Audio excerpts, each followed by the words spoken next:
I want to hear cannons.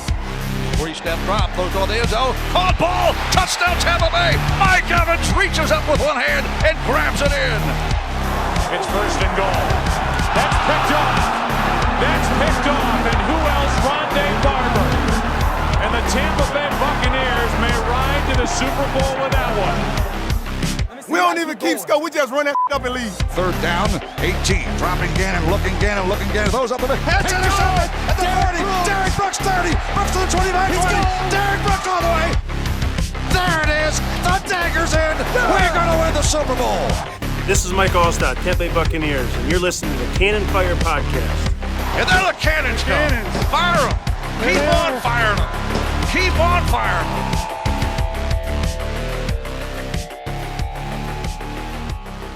Hello and welcome back, ladies and gentlemen, to a brand new edition of the Cannon Fire Podcast. Joining us today, very special guest, good friend of the show at this point. We've had him on a few times. It is great to see his face once again. Chris Myers from Fox Sports joins the show. Chris, how you doing today, my friend? I'm good. Good to be talking to you guys again. Absolutely. Good to have you back. Good to hear you in the booth for Bucs versus Saints, Week 4, a 26-9 beatdown for our Tampa Bay Buccaneers. And I wanted to get your thoughts about this 3-1 Bucs team because, to be honest with you, coming into the season, the media was not very kind to them, and that was not a well-kept secret. Not a lot of people had high expectations for this Buccaneers ball club, and even some of the most faithful fans, if you would have told them they were going to start 3-1, they would take that all day because, you know, they call me the eternal optimist on this podcast, and I didn't see the Bucs doing any better than 2-2. And here they are sitting at 3-1. First place hold on the NFC South for the time being, and the bye week probably couldn't have come at a better time because now they have a chance to get some of those guys healthy, like Mike Evans and Vita Vea, who were dealing with some nagging injuries last week. What are your overall thoughts on the Buccaneers football team headed into their bye week 4 weeks into the year? Well, you sized up rather well the thought process nationally coming in, and I could tell in the preseason, I think most of us too, we thought, well, if they go 2-2 over those first 4 games, you know, the Bucs fans, you got to be satisfied with that. I'm glad you're an eternal optimist. I think the players are, and they have, and the coaches, they have an investment in this. And I know in talking to some of the personnel guys, you hear this a lot in the preseason, but watching them in practice, doing some of the games when we saw some of the key guys in there, they were saying, you know, hey, we're going to be better than people think. I mean, they avoid the outside noise, but early on it was, oh, well, the Saints have Derek Carr and Bryce Young is getting, you know, his big chance with Carolina and their defense, and Atlanta adds a running back. So there was some, there was a lot of doubt. And like, I think people just forgot about how good the Bucs defense was, some of the mainstays, and then they added some people, and that's really a specialty. So I'm impressed. They're not doing it with smoke and mirrors, I guess, to cut through, you know, what your question is about. And I think people are jumping on the Baker bandwagon, you know, which is not a surprise when somebody has some success. I mean, first of all, it was foolish for anybody to write him off at age 28 once he was healthy. And once you saw what he did in that brief spot with the Rams, sometimes it's about a situation and where you are. It wasn't a fit in Carolina. He played hurt in Cleveland after getting them to the playoffs and winning a playoff game. And that hadn't happened in, seems like, decades or centuries. So it's the real deal. The defense plays well. I am a little concerned about the running game. I know everybody in this passing league, you still have to be able to run effectively as the Eagles do. But they're for real. And I think they have woken up the people across the country. Big test. You know, that's what you do. You keep passing tests. You have the bye week. And I agree with you, the right time, because they have the Lions coming up, who are one of the better teams along with the Eagles. And that's what bothered me. Some people said, wow, that was, you know, see, they can't play with the big boys with the Eagles. Well, I mean, there were a few things early that could have tipped that game. And they can play. If their defense is as dominant and as healthy as it is, Baker plays like he does. On the running game, it'll happen. If not, Baker will run for first downs if he has to. I think it'll keep the Bucs in contention. But it's changed the national view of that division now, especially after they beat the Saints. Yeah, then obviously, you know, when you mentioned Baker Mayfield, you got to see Baker up close and personal. You called the Week 4 game against the Saints, and I personally thought it was Baker's best game so far of the season. What did you see out of that game for Baker? Well, I saw it. Number one thing in the preseason, Rondé Barber and I, Hall of Famer, of course, Buck, who's obviously he's rooting for the Bucs, but he's pretty candid about stuff. He writes notes. We talk about things, and we saw some Baker Mayfield vision of being seeing the field very well and having the kind of receivers he's never really had. Briefly with the Rams, he had some, Cooper Kupp or whatever, but he doesn't have the kind of receivers in Godwin and Evans that that he has here.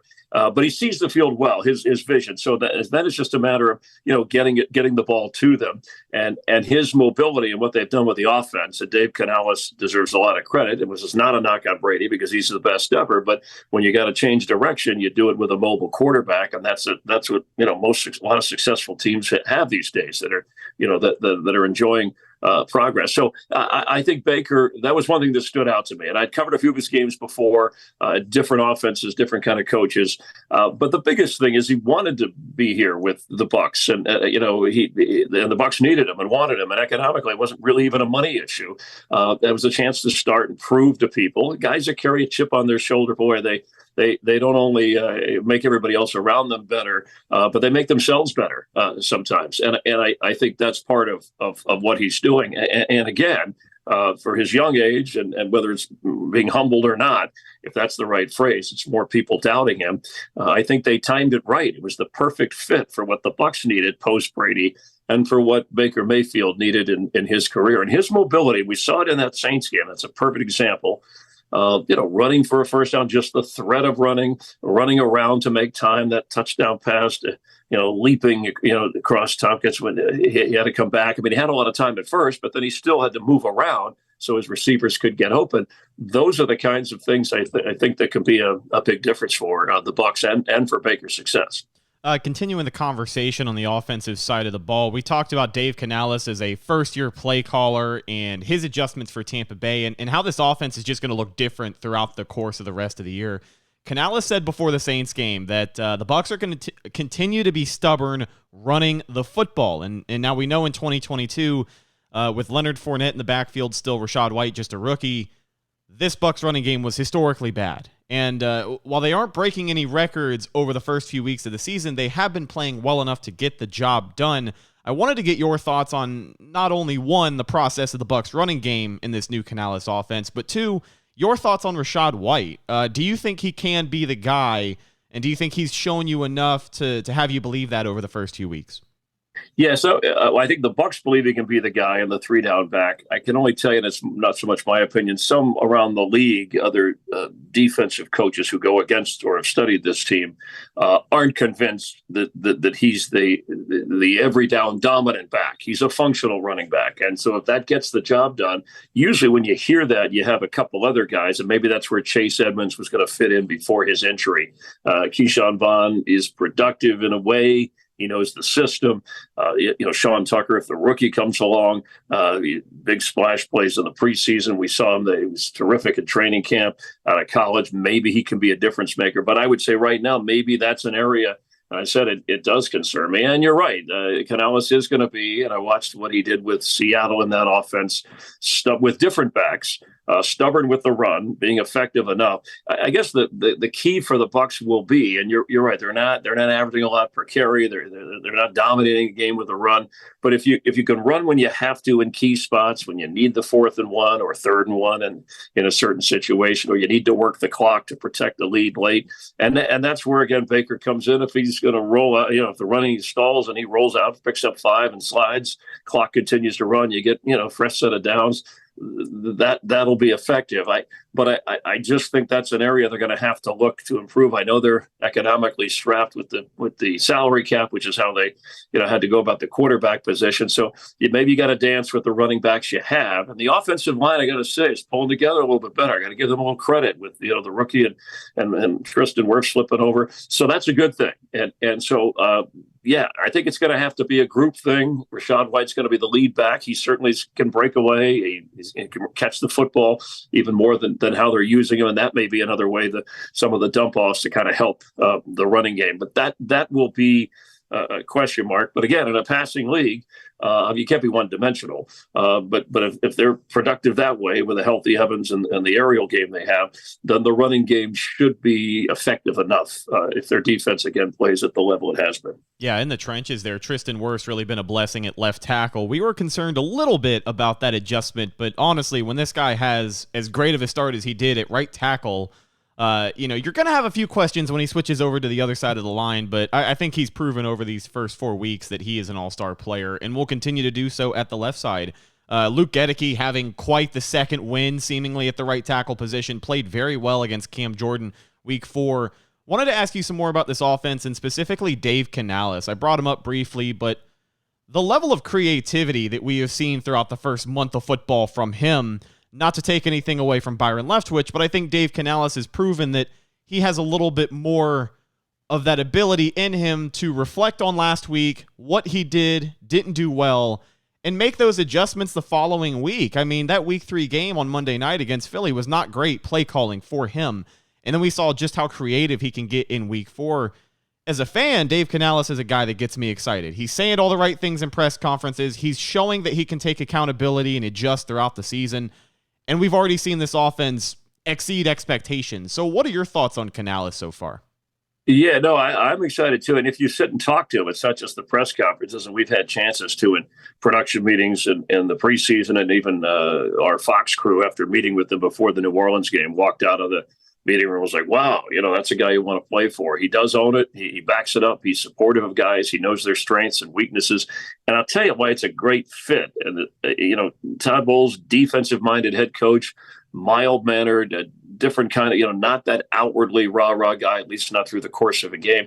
Canales has a little bit of that Pete Carroll personality in him, in a good way, and the Pete Carroll that is real and authentic. And he spent all this time with him back from USC and through the years. And I always wondered why he didn't make him an offensive coordinator.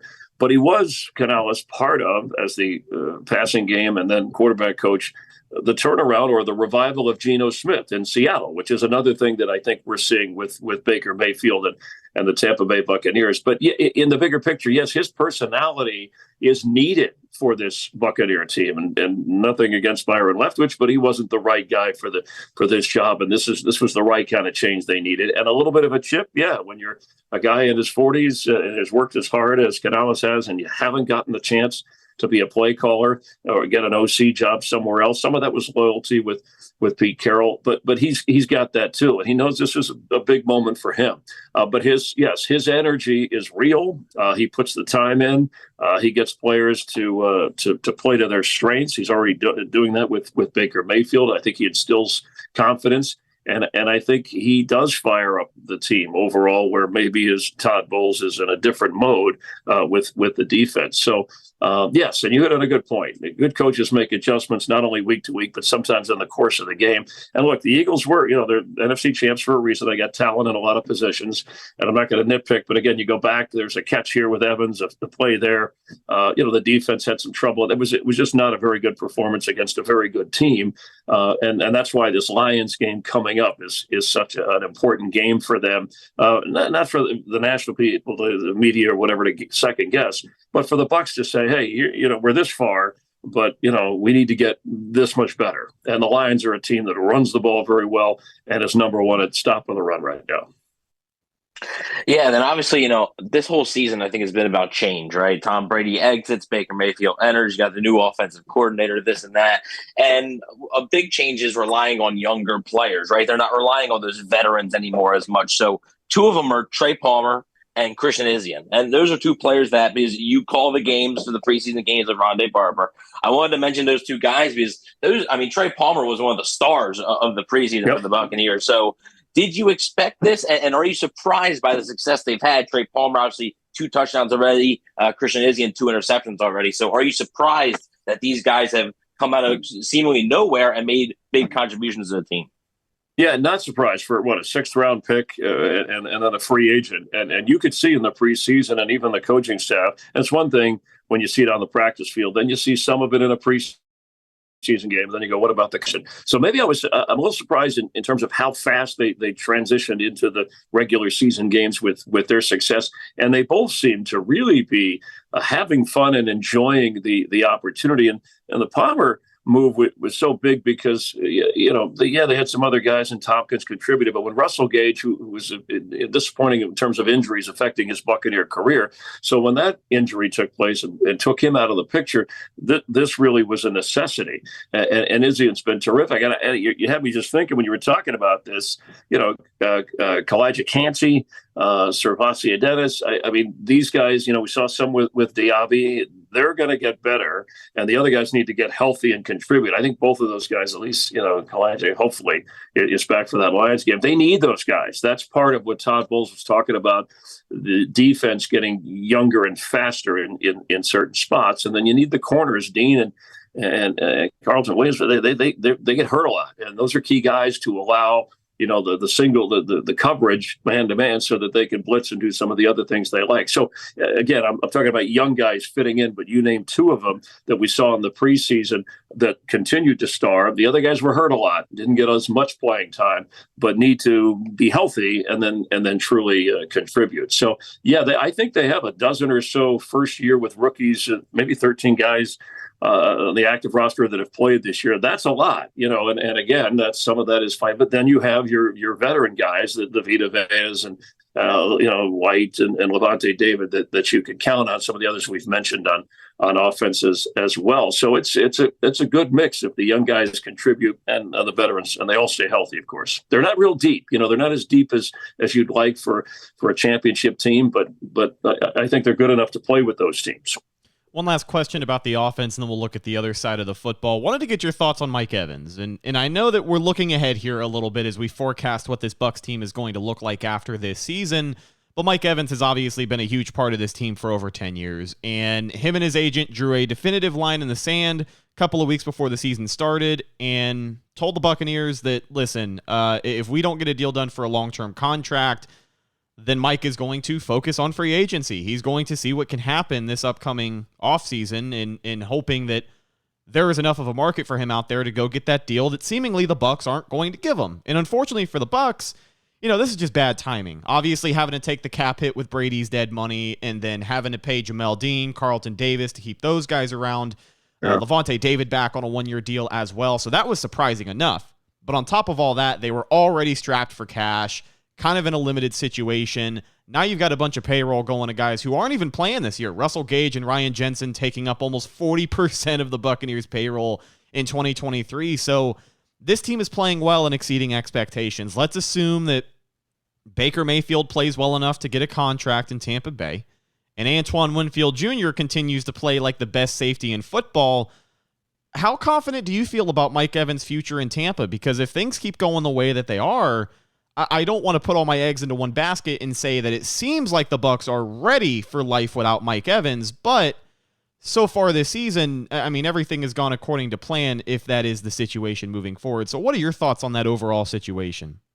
Yeah, is Mike Evans ready for life without the Bucs? I think that's where it goes at his age. And look, first of all, no question, he's, to me, already a Hall of Famer. And I've talked to people who vote on that, and they agree with me. Some people can nitpick, but it's got a ring, the 9 straight seasons, 1,000 yards. He's been there with different quarterbacks, and he can add to that. He doesn't look like he's slowing down at all to me, but it's just the reality of the position. When you get to that age, it's 10 years, first draft pick, right? That Jason Light, used when he got here as the GM and a good one. Jerry Rice had to go through this. That's why he went on to the Raiders and tried some other team, but Randy Moss, whether it's fair or not. And I think the battle is how much do you want to guarantee a guy that can give you another great year or two, but can he give you 3 or 4 what the money amounts to in the situation that you just broke down? So I don't know. I certainly hope it happens because he's the greatest, in my view, the greatest. Not Tom Brady was there 3 years, so that's a different matter. But the greatest offensive Buccaneer in their history in terms of the amount of time and what he's done with the team. When you talk about the franchise, and yet sometimes guys have to move on if it really wants to get paid and somebody's willing to give it to him. God bless him. You can't blame him. Bucs will try to make something happen. But given the circumstances, sometimes you just can't. And the Baker decision is a good one to look forward. We can't get too far ahead of ourselves. But let's just think about this, too. Remember how, I'm sure you guys heard this, not only national media, but some of the Tampa media about, and there's no tanking, I don't really think, in the NFL, maybe in the NBA. But remember, prior to this year, it's like, should we play for a high pick and draft a quarterback? And they still, there are people that still weren't convinced that Baker could at least give them an opportunity and give them a run. So they're ahead of the game there, and let's credit the Buccaneers for that and their franchise. And the fact that they went all in with Brady and the veterans, and that's okay. Like the Rams did, spend that money. You get not only a Super Bowl for the Bucs, and you have to retool, rebuild. But if you could do that and still be at least in contention, that's a major milestone for a while. And they went to the playoffs for those 3 straight years, even though there's only one Super Bowl. It was a Super Bowl win, and it was a special one being in their home stadium. So yes, they're in a tough spot with Mike Evans, some of the other things that you talked about, but I think they've sustained a level of competition where they could hang in there despite some of the moves that they've made. And some of those were injuries that did affect the salary cap issue. Yeah, so taking a look at the defense now, I wanted to get your thoughts on where Todd Bowles has this team. The expectations for the defense were obviously going to be a lot higher coming into the year, just because this is a unit that has played together. A lot of these core players been together since Todd's first year, in what's crazy, all the way back in 2019. So 4 seasons for this Buccaneers defense, and week 1, they picked up right where they left off, seemingly. I know they gave up a lot of yards to Minnesota, but with an offense that has firepower like Minnesota does, you're going to give up yards, especially to a guy like Justin Jefferson. But week 4, they clamped down on the Saints. Week 3, while they didn't stop the Eagles, that first half they kept it competitive. Yeah, they hung in there. They limited Jalen Hurts. They definitely had to rely on DeAndre Swift for the most part in that game to move the football. So looking at some of these impact players, I know we talked about the lack of depth, but overall, what are your expectations for this Buccaneers defense and where they can continue to go from here? Well, I think one thing that jumps out, they're taking away the football more. I think 6 interceptions already, and I think they had 10 all of last year. The fumbles, the forced fumbles, that's part of, I think, what makes Todd Bowles' defense successful. That pressure that forces mistakes. Then that's a short field, or it helps the offense. So I expect them, and that was one of the drop-offs last year. You can pick on the offense, all you want, and an aging Tom Brady. But their defense was not, and that's really, you go back to the Super Bowl. Yeah, they had Brady, but that's what we saw it against the Chiefs. And Mahomes at his height. The defense won that game. Obviously we had Brady, the Bucs did, I should say, and had the effectiveness to make plays. But the defense more than did its part. I mean, when you win on the road at Lambeau and in New Orleans, when I go back to that stretch, I mean that defense stopped some pretty good quarterbacks and pretty good offenses, and in an environment where the crowd was against you. So I expect this team. They don't have to return to that Super Bowl form. I know Todd Bowles would like that. But I see them getting, if the younger players they drafted can contribute in the way that the Bucs believe they can, and the reasons they drafted them for their speed and power and some of the skills that they have, that I see them. First of all, that division is to me, the people can pick on the NFC South, but to me they're all 4 teams have very good defenses. Atlanta was the weak spot. They're an improved defense. They're much better with some of the guys they've added. Carolina, despite their record, their defense has kept them in games for the most part. And then, of course, the Saints, we know the history there, but the Bucs did a pretty good job. So, which defense is going to be the best? I think the Bucs should be one of the better ones in that division. And if they have a little bit of the quarterback play that we talked about, should be able to advance. But yeah, I have high expectations for this defense, higher than I think the offense. I don't expect the offense to explode and dominate. I expect the defense to carry them for the most part, and the offense to play off that effectively to win games. And that's kind of what we've seen so far. Yeah, and speaking of expectations, just to sort of put a bow on things, they're sitting 3-1, just like Rhett said at the start. I don't think many Bucs fans figured 3-1. I think 2-2, just like you said earlier, Chris. 2-2 would have been really good at the bye week.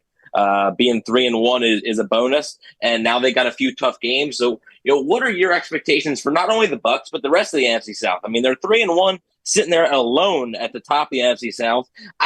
It's a division where I think there's a lot of teams that are in a similar boat. There's a lot of uncertainty, at the quarterback position in Atlanta. You got a Bryce Young. It's a rookie quarterback in Carolina.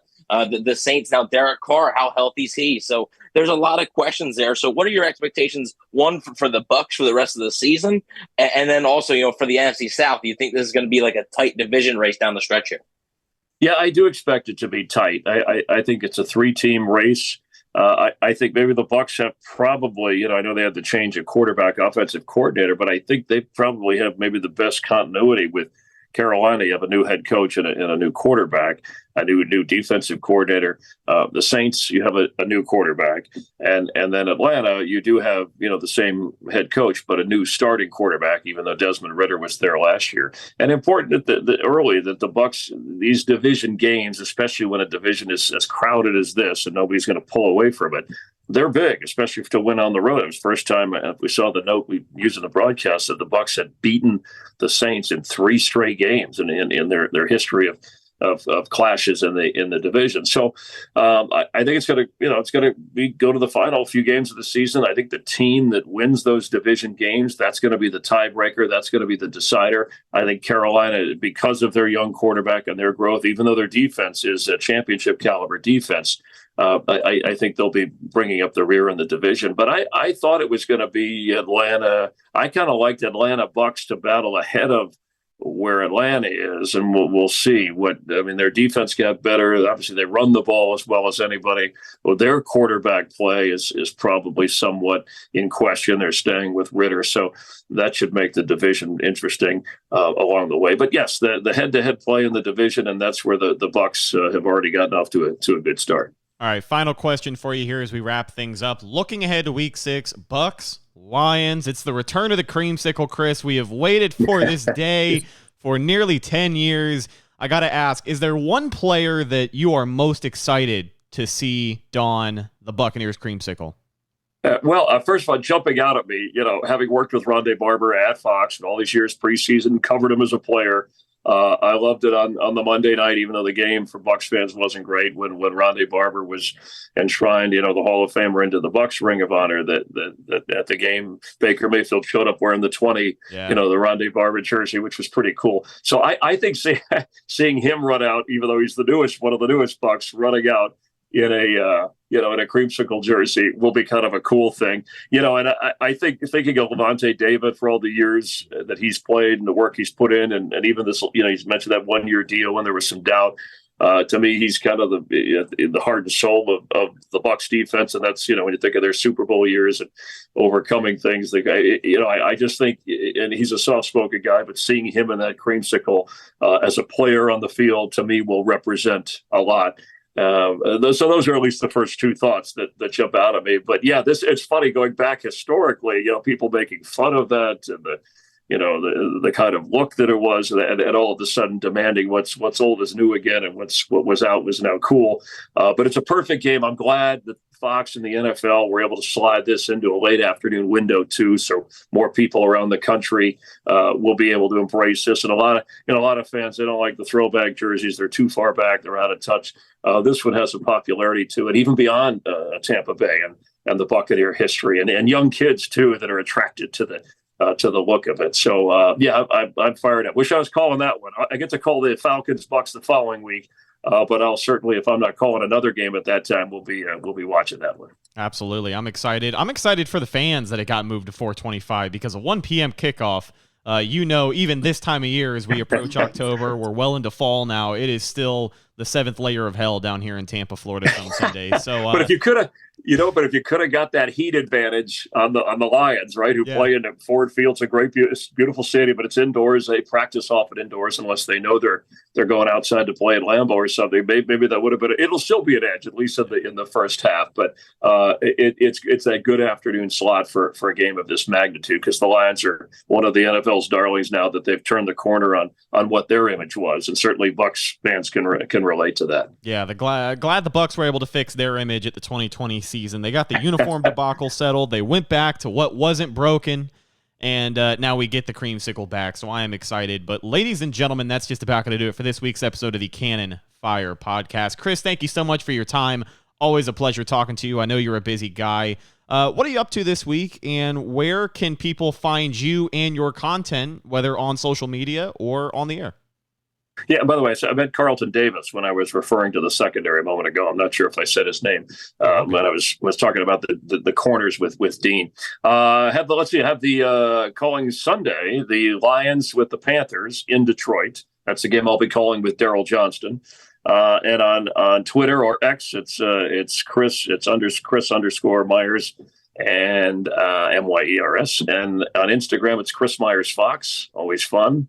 And thanks for having me on Talking Bucs. I'm glad you guys are keeping a close eye on them, and it should be a fun season regardless of where we go from here. Absolutely excited to see what happens the rest of the way. Thank you again for your time. Follow the show on social media, Facebook, Instagram, and Twitter. All of those are Cannon Fire Podcast. Best place to go for updates on the show and, of course, Buccaneer news as it happens. You can follow my co-host Evan on Instagram at Bucs_daily. You can also find him on Twitter at EvanNFL. And check out his written work at BucsNation.com. Last but not least, you can find myself, Instagram and Twitter, or X, at Retticus, RHETTAKUS. If you follow me, I will follow you back. Thank you again to special guest Chris Myers. I'm your host, Rhett Matthew, signing off from my co-host, Evan Wanish. We'll talk to you in the next one. Until then, and as always, thank you for listening, and go Bucs.